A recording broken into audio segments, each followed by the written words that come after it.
Maayo man lang. Na ay gustong musulod sa tent. Bawal, di pwede. So today na kami meeting sa school. So uban ko ninyo. Let's go, let's prepare. So bitaw di ko ka video basta magbiyahe ko ga motor manggugo and wala pa ko kapalit og katong para sa motor. Katong cellphone holder para sa motor.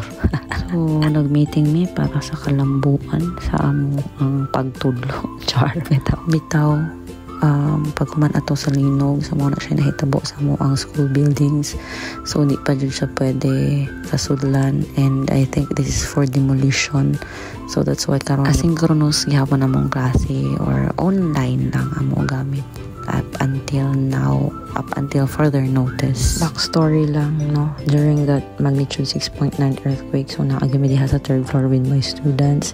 Hapit na nahuman ang klase, and grabe ang kuro, grabe ang trauma after na pag naog. So daghan kay mga estudyante ang ipantabang namo. So God is still good nga naapagihapon me. So after na mo mag-meeting, nangaon mi dito ra gihapon sa may lambusan, and then after nangaon nagkape na sad sila. I mean si Sir Pila-Pila. Amo na lang siya giubanan kay na ikog niya giubanan mi nagkaon ganina. So after niya nga pinanguli na mi, yes. So naamay nabot na parcel, so adto na punta sa akong pagka-affiliate era. Yes, unboxing ko no. Hay. Dagdag income na lang po bisag ginagmay at least na so I am also a TikTok affiliate. So balik niyo mo dito be please bitaw ni. So akong order guys kaning sing-sing to Jesus ring na siya. Kaya nga ako before wa na jud na ulit to as akong ex. So this is just a fashion ring, and ang giingon dito is this is stainless, so and gold plated. I don't know yet kung mo tarnish siya, but I hope not kay stainless man siya. So after na to mag affiliate era, so ay na punta sa ato ang main job era, no, work muna.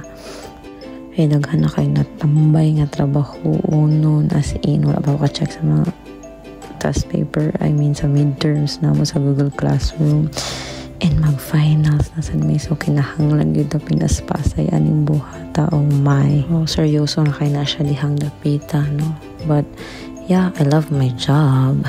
Bitaw, this is not a dream job for me kay katong bata pa ko. So, di siya ganahan mahimong instructor or teacher kay mo balik na po sa eskwelahan, mag-study na sad ka, kay di man pwedeng di mag-study kay of course, ang imo ituloy mo po ng studyhan, unsa ka ka-bright. Di makapareha ka-bright ni Einstein, no? Grabe kayo utok. So, that's why. But now, asa ko napadpad na adire sa teaching. So, yeah, but no regrets. Na-enjoy raman sa hinoon ako so far ang akong trabaho. And sa kadugayan, no, though I don't have any experience in teaching jud, but kadugayan makamaor jud ka, makahibaw ra ka unsay mga styles, unsay mga strategies, unsay mga ways nimo in teaching sa imong mga students in the long run. So kaya ra jud kaayo nimo, easy peasy na lang jud kaayo. Pero tinuod jud na no nga mahimo jud ang dragon. Especially now, karon nga mga bagong tubo, no, grabe jud kaayo. Di na lang ko mag-tell, mas stress jud pag maayo ang teacher. Pero ako yung ina ako kagigon, di na ako magpa-stress. Bahala na, di maminaw, di.